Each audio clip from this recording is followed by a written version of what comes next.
A Jamaica Defence Force JDF soldier was on Tuesday arrested at the Sangster International Airport in Montego Bay, St. James, after he was unable to account for $40,400 allegedly found in his possession. He was arrested by investigators assigned to the Lotto Scam Task Force. The police say about 1:30 p.m., the JDF member arrived in Jamaica and was checked by security personnel. During the routine checks, $40,400 was allegedly found in his possession, which he reportedly could not give a plausible account for.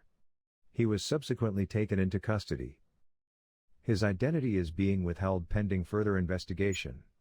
More persons of interest in Portmore violence turned themselves into police. The St. Catherine South Police say 3 more of the 7 men who were listed as persons of interest in relation to ongoing violence in sections of Portmore have turned themselves in.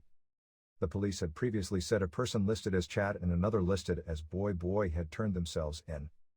In a media release on Tuesday evening, they said Philip Scott, otherwise called Philip or Trooper, Giovanni Newell, otherwise called Gio, and Ryan Muir is now in custody.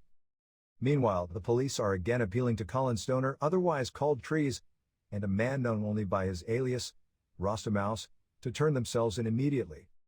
The division had issued a request for several men to report to the Portmore Criminal Investigation Branch for questioning in connection with a series of violent incidents in the communities of Gregory Park and Banga Gully. The incidents under investigation include a string of crimes such as murder, shooting, and arson. PNP files lawsuit challenging increase in retirement age for the DPP in August. The opposition People's National Party today filed a lawsuit challenging the government's amendment to the Jamaican Constitution which increased the retirement age of the office holders of the Director of Public Prosecutions, DPP, and Auditor General, August. The suit was filed in the Civil Division of the Supreme Court. Opposition leader Mark Golding had indicated just over a week ago that his party was considering a constitutional challenge to the amendments to Sections 96(1) and 121(1) of the Constitution. The opposition argued that the government ran the bill through the parliament and maintained that it was not consulted on the matter. The amendments facilitated the change in retirement age for the DPP in August from 60 to 65 years. The bill, which was piloted by Justice Minister Delroy Chuck, was introduced, debated, and passed in the House of Representatives on the same day by the government. 3 days later it was approved in the Senate. The amendment means that DPP Paula Llewellyn, whose time in office is set to come to an end next month, may continue in office for at least 2 more years. It would be the second extension for Llewellyn, who received a 3-year extension in 2020 when she turned 60.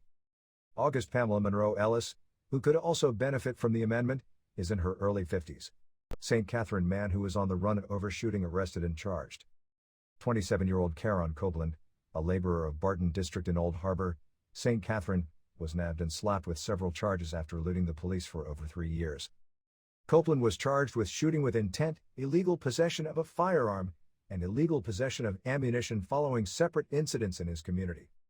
The police report that on Saturday, June 17, 2020, at about 9:30 a.m., lawmen visited a premises in the community when they were met with gunfire from Copeland before he made his escape in the area. On Saturday, July 29, 2023, at about 10:40 p.m., lawmen were conducting an operation in the area when they signaled a car to stop. Copeland alighted from the vehicle and was apprehended and searched. According to the police, a Glock 19 firearm with a magazine affixed containing 3 cartridges was taken from his waistband. He was subsequently arrested and charged on Monday, August 7 following the execution of a warrant. His court date is being finalized. UWI announces increased tuition fees for students at 2 campuses. Bridgetown, Barbados, CMC-the University of the West Indies, UWI, has announced increased tuition fees for students attending 2 of its campuses for the upcoming academic year which starts in September. A memorandum to students of the Global Campus, formerly the Open Campus, from the Office of the Campus Registrar informed students that a reduced and incremental increase in tuition fees would take effect instead of the original 10% that had been proposed. The last academic year 2022-2023, there was an increase in tuition fees of 5%. This followed 8 years of no tuition increases and an original proposal for a 10% increase. Your Guild executive partnered with the campus and university administration and brokered a reduced and incremental increase. Consequently, this academic year's tuition fees will only be increased by 4% for Semester 1, 2023-2024, and by 2% for Semester 2, 2023-2024. This increase was approved at a meeting of the University Council in April 2023, the Global Campus added. As a result, tuition fees will now increase from $126 per credit for regional students doing online/blended undergraduate programs to $131 per credit this semester, and then to $131 per credit in semester 2. Tuition fees per credit for regional students doing graduate programs, graduate certificates/diplomas and masters, will go from $231 to $240 this semester and then to $245 in semester 2.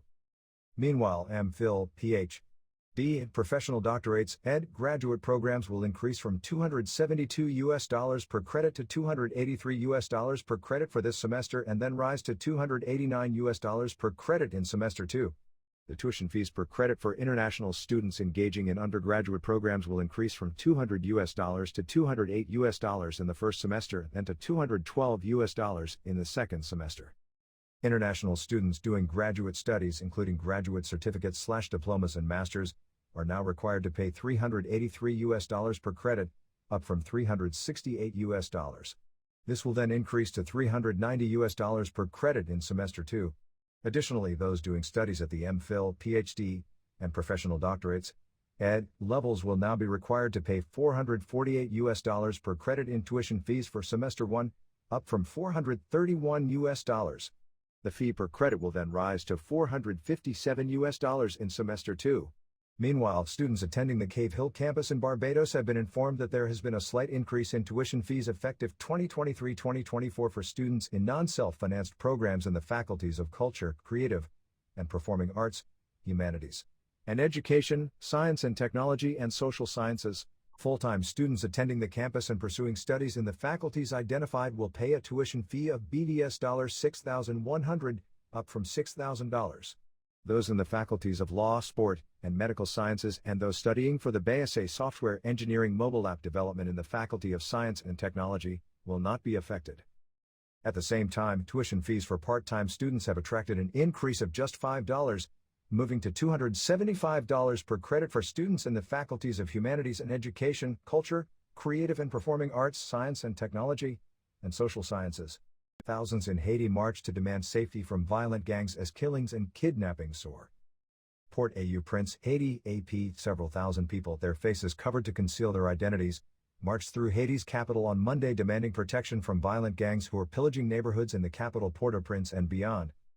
Haitians' daily lives have been disrupted by incessant gang violence that has worsened poverty across the country as it awaits a decision from the United Nations Security Council over a potential deployment of an international armed force.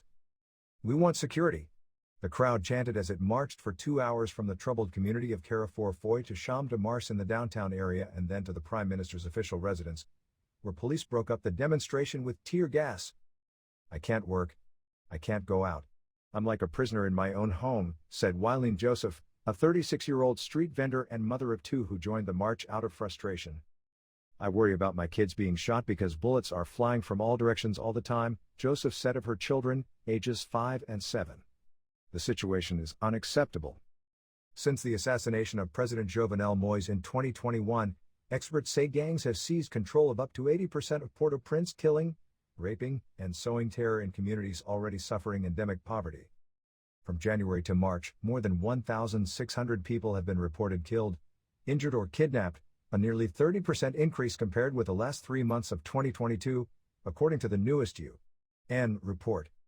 On Monday, UNICEF announced an alarming spike in kidnappings, with nearly 300 confirmed cases so far this year, almost equaling the number reported for all of last year and almost 3 times the total for 2021.